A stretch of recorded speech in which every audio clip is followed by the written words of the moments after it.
Good afternoon, this is Messer and Chauvin, and we are going to talk today about chain of custody. Now, this is a term that you should be associating with forensics, with legalities.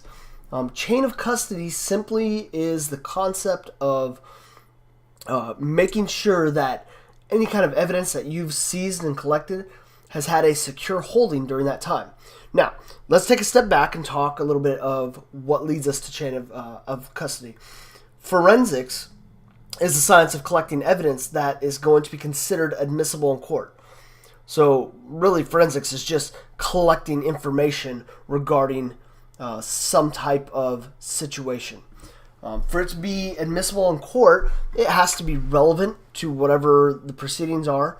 It has to prove the claim. In other words, there has to be some standard behind it. And then there has to be a documented chain of custody. Now, by now, you should have discussed forensics, so we're not going too deep on it. However, the chain of custody refers to the documentation piece of evidence from the time of discovery until the time that it was entered into court. What it does is it states who controlled that piece at every single point. Now, it's important that we document this because if at any point that chain of custody has been broken, the evidence cannot be considered admissible within the court because you don't know if it's been tampered with. Now, working in the IT world, we have things like digital evidence.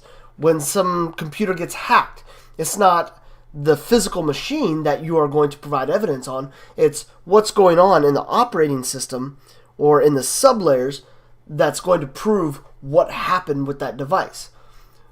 So we pull that out and we hold it, or we gather our evidence, and then we make a determination on how that fits the narrative of whatever is going on. The digital evidence is simply the software piece, or the ones and zeros. And we validate that that information has not changed by hooking our devices up, whether they're IT devices or not, whatever digital format. We hook those up to write blockers. And then that proves that we didn't modify or alter. It validates the chain of custody for that digital evidence. Once we've collected it, then we take cryptographic hashes, and we take a hash to validate the integrity of it. All right? So that's basically chain of custody. We've gone through a couple of the terms that kind of tie or interweave with these. If you have any question really about chain of custody, please feel free to talk to your instructor or myself. Thank you. Bye.